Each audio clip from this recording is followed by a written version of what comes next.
Қайырлы күн, сіздермен бейбіт қыз Айдана. Бүгін сіздерге Орео милкасының керемет ауызда еритін рецептімен бөлісетін боламын. Ұнаса тіркеліп, лайк басуды ұмытпаңыздар. Ең алдымен 3 жұмыртқамызға 120 грамм қантымызды салып, жақсылап миксерлейміз.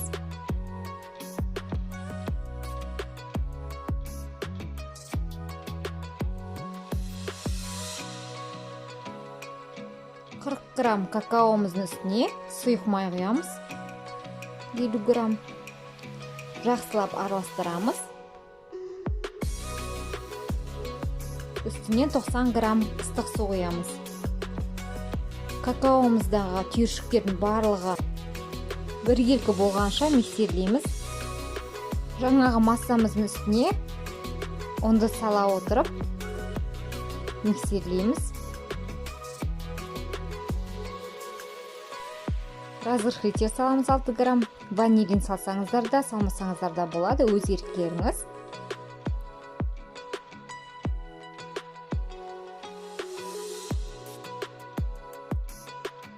Разрыхлитель мен ванилинді ұнға араластырып жүрсеңіздер де болады.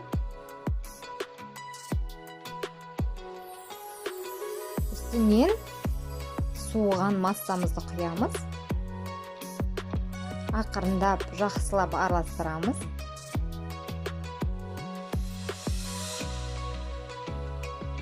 Пергамент қағаз төселген формамызға құйып, 180 градуста 20-25 минут пісіріп аламыз.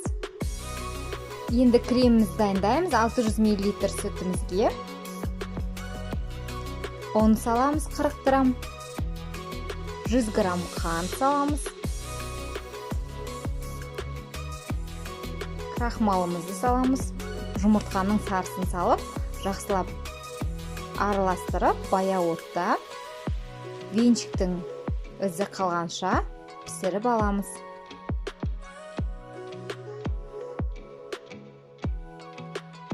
Мінекей дайын.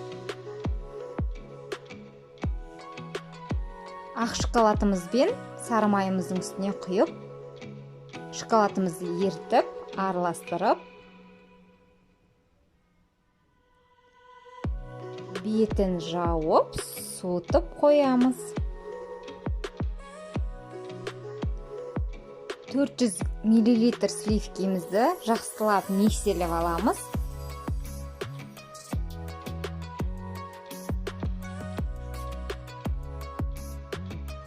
Жаңағы суып тұрған массамызға үстіне салып араластырамыз.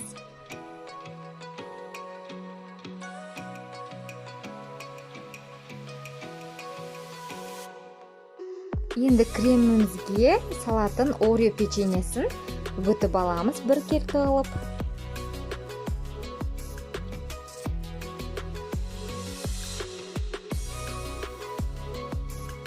Массамыздың үстіне салып араластырамыз. Бисквитімізді қолмен де ұсақтасаңыздар да болады, немесе осылай пышақпен өлшеп формаларыңызға салсаңыздар болады. Астына 100 грамм крем саламыз.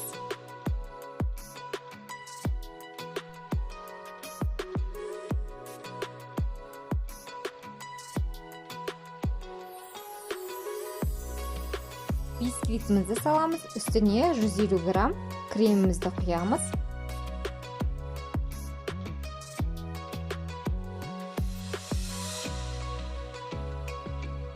Кремімізді тегістеп 1-2 сағатқа қатқанша холодильникке қойып қоямыз. Оған дейін бетіне құятын ганашымызды дайындаймыз. Шоколадымыздың үстіне 200 грамм сливкиді құйып, водяной баняда, яғни су моншасында ертіп аламыз. Жаңағы қатып тұрған трайфлымыздың үстіне шоколадымызды құйып, тегістеп, тағы да холодильникке 1 сағатқа қойып қойсаңыздар болады.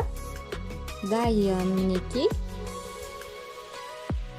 Трайфлдарыңыз дәмді болуы үстіне құйған шоколадтарыңызға да байланысты болады.